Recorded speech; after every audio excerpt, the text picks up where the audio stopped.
Salut les Xénos et bienvenue sur la chaîne YouTube Xenomorph TV, la chaîne YouTube dédiée aux licences Alien et Predator. Comment ça fait plaisir, mais vraiment plaisir de tous vous retrouver à nouveau sur cette chaîne YouTube. J'avoue qu'il y a eu une petite baisse de régime au niveau du tournage des vidéos sur la chaîne. J'ai eu quelques petits imprévus. Déjà, on a dû faire des travaux dans la maison. Donc, je n'avais vraiment plus de local pour pouvoir tourner, enfin plus d'espace plutôt pour pouvoir tourner mes vidéos. Mais voilà, tout est rétabli. Je vais pouvoir à nouveau m'y remettre et en votre compagnie, vu que vous êtes toujours aussi nombreux à me suivre et ça me touche, ça me fait énormément plaisir. On va pouvoir tous ensemble relancer cette chaîne. L'aventure Xenomorph TV reprend de plus belle et je vous assure que du lourd et du très lourd va arriver sur cette chaîne. Voici d'ailleurs la liste des prochaines pièces, des prochaines reviews que je vais vous présenter sur cette chaîne. Donc il va y avoir la très fraîchement reçue la Queen Rogue Alien accompagnée du King Alien, un énorme diorama de plus de 2 mètres de long. Ça va être incroyable. Il va y avoir l'Alien Warrior de Prime One Studio, le Jungle Hunter Predator 1/3. Il va y avoir également le Fugitif Predator, l'Assassin Predator dans sa version Ultimate, accompagné donc du chien, toutes les mains bonus alternatives. Il va y avoir le buste également 1/1 du Fugitif Predator ainsi que son bras avec la double lame. Ellen Ripley qui va bientôt arriver aussi. La réédition du Big Shap dans sa pose muséum, vu que l'autre pose, la version un peu plus dynamique, vous a déjà été présentée sur cette chaîne. D'ailleurs, si vous ne l'avez pas vu, je vous invite à la voir avec un petit lien qui vous envoie vers cette vidéo. Donc, il faut savoir que tout ce qui va sortir, comme le Predator Ahab aussi que j'avais oublié, le Predator Sengoku qui a déjà été présenté également par d'autres youtubeurs, mais qui va arriver aussi sur cette chaîne. Enfin bref, tout ce qui arrive en matière d'Alien Predator, je vais faire mon maximum pour vous présenter tout ça et vous donner un max d'informations croustillantes sur ces univers. Je profite aussi de cette petite introduction pour voir avec vous si vous êtes intéressé. Donc, dites-moi dans les commentaires si vous êtes intéressé pour que je vous fasse également des reviews de tout ce qui est NECA, les petites figurines 1/12e, les comics aussi de Alien et Predator, parce qu'il y a pas mal de petits comics vu que Panini a racheté la licence au niveau des comics Alien et maintenant ils ont également repris la licence Predator. Donc, il y a une flambée de comics qui arrive. J'en ai commandé quelques-uns. J'ai déjà reçu quelques pièces aussi. Donc, dites-moi dans les commentaires si vous êtes intéressé. Je pense que ça étofferait un petit peu la chaîne aussi. Ça serait des vidéos bien sûr plus courtes, plus condensées. Mais voilà, ça pourrait vous intéresser aussi. Donc, n'hésitez pas à inonder l'espace commentaire pour me dire si oui ou non vous êtes intéressé par également ces reviews de goodies, de comics et de petites figurines articulées 1/10e, les NECA. Bon, trêve de bavardage. Et passons maintenant à ce qui vous intéresse. Mais avant cela, générique.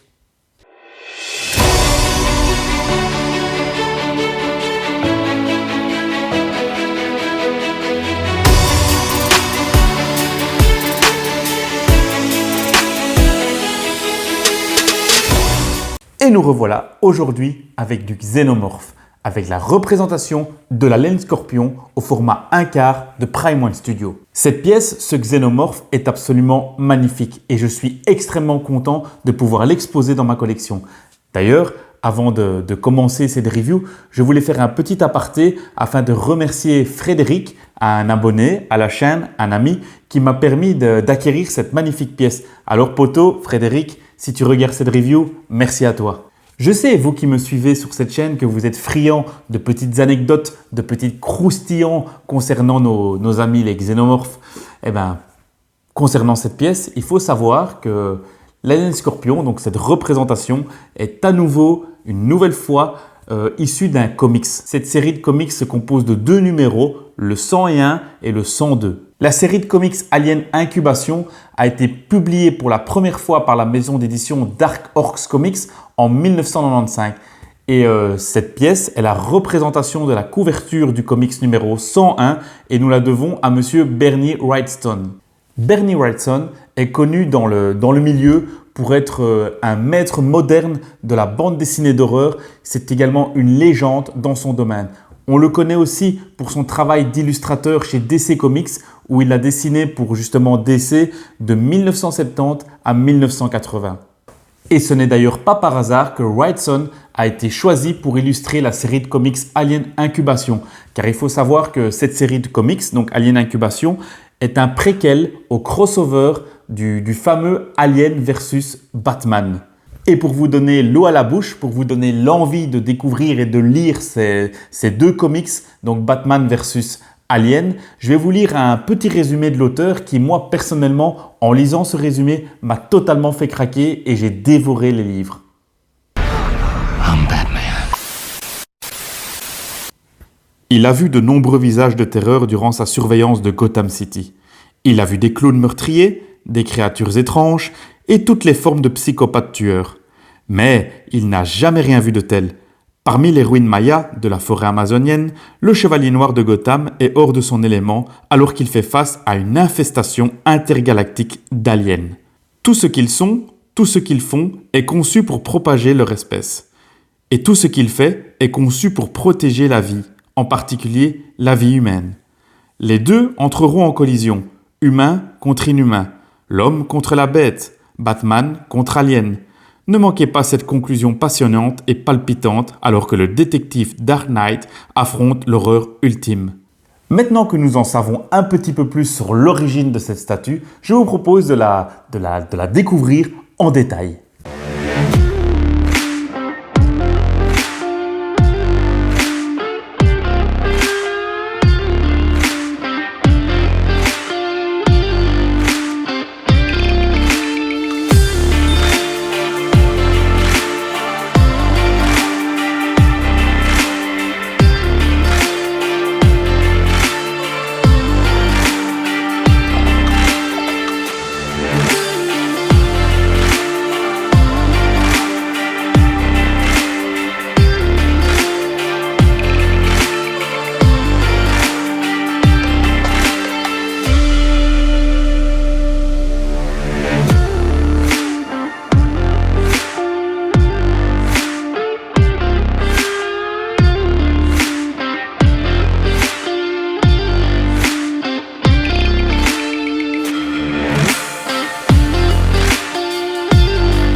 Concernant les dimensions et la limitation de cette statue, nous sommes sur une hauteur de 96 cm, sur une longueur de 68 cm, une profondeur de 44 cm pour un poids total de 24 kg de résine.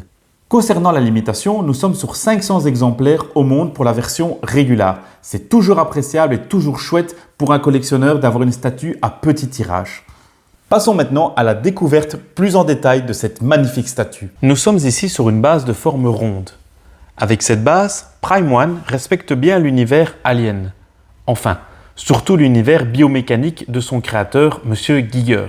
En effet, cette base est vraiment dans l'esprit Alien, en mélangeant l'organique avec le mécanique.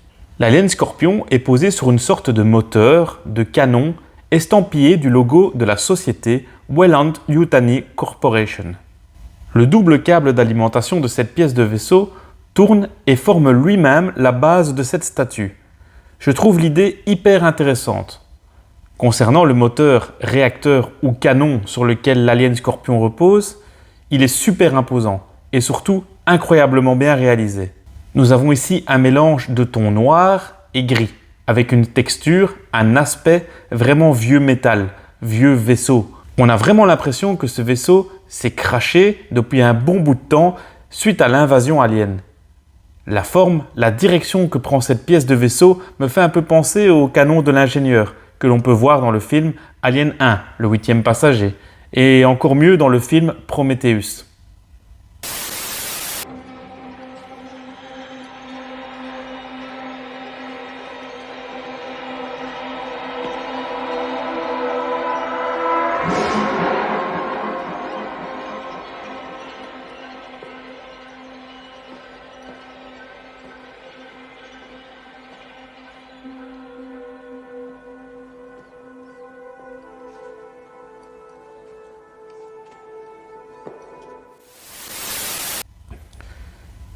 L'extrémité de cette pièce, quant à elle, présente plusieurs tiges en métal qui sortent et pointent la surface.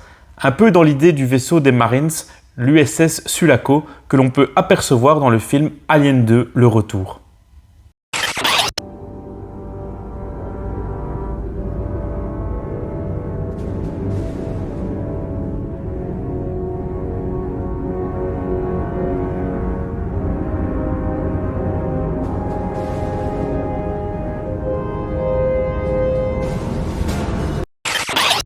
Sur la première face de cette pièce, nous pouvons voir les premiers stigmates du combat entre humanoïdes et aliens.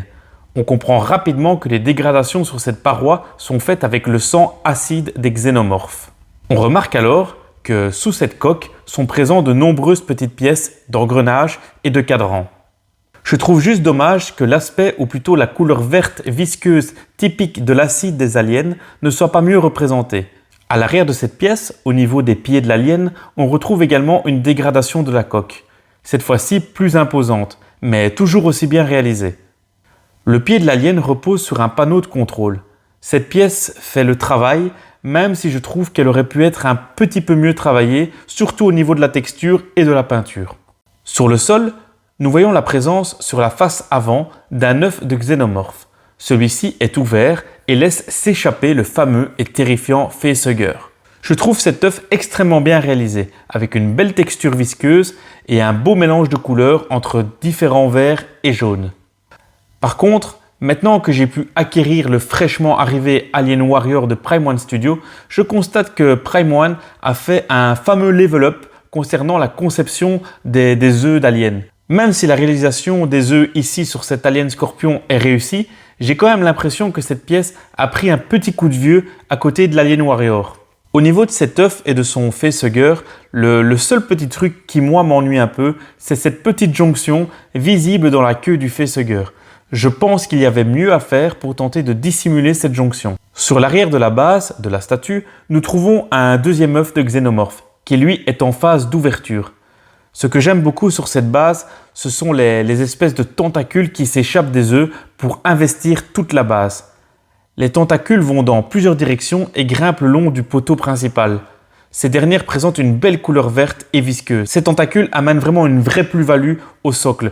On comprend vraiment que la race des xénomorphes est un véritable parasite qui occupe vraiment tout l'espace lorsqu'il rentre dans une pièce. Attardons-nous maintenant plus particulièrement à l'alien au xénomorphe en lui-même. Nous allons commencer donc par la tête.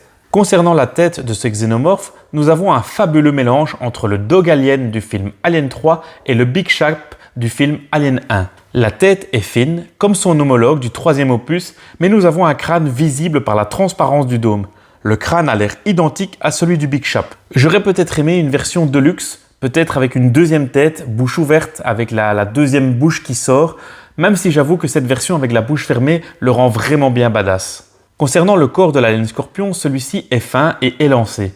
L'architecture du corps est très orientée Giger, avec des tubes visibles un peu partout, aussi bien sur les bras que sur les cuisses et les jambes. Sur la partie centrale du torse est présente une sorte de colonne de moelle épinière à laquelle se rattachent les nombreuses côtes visibles du xénomorphe. À l'arrière, dans le dos de l'alien, on retrouve la fameuse langue, ainsi que les 4 tubes, les 4 protubérances que nous devons au Big Chap, et à l'esprit, encore une fois, de Giger.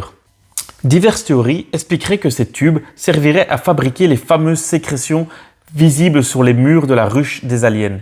Ces tubes serviraient également à l'alien à respirer sous l'eau, comme la fameuse scène dans Alien 4, la résurrection.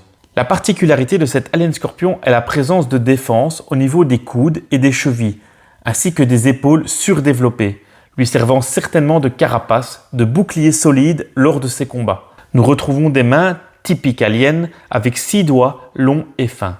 La peinture utilisée sur l'alien est un fabuleux mélange de brun, de noir, de jaune et de vert, donnant un aspect à cet alien humide et visqueux. Il n'y a pas à dire, sur la licence Alien, Prime One Studio fait vraiment du très lourd. Nous avons ici une pose assez dynamique. L'alien vient de se poser sur le morceau de vaisseau et on a vraiment l'impression qu'il prend ses appuis pour bondir vers son adversaire. N'oublions pas que l'idée de Prime One Studio était de mettre cet Alien Scorpion en dualité avec le Tusk Predator. Si vous voulez d'ailleurs en savoir un peu plus sur le Tusk Predator, je vous invite à cliquer sur la petite vignette en haut de l'écran en lien ci-dessus. Mais vous l'aurez aussi également remarqué que ce qui saute aux yeux pour cet alien scorpion, c'est son énorme queue que nous allons découvrir en détail. En effet, sa queue est l'une de ses plus grosses particularités. La queue de l'alien scorpion est bien plus grande et bien plus longue que celle de ses homologues Xeno. Wrightson a déclaré avoir été inspiré par le script original du film Alien 2 lorsqu'il a dessiné son alien scorpion. Dans ce script, James Cameron avait représenté son alien warrior comme une race insectoïde et avait prévu que la pointe de la queue du xénomorphe serve à piquer ses ennemis pour lui injecter une sorte de poison, de sorte à paralyser ses ennemis afin qu'ils puissent être emmenés à la ruche et fécondés vivants par le terrifiant facehugger.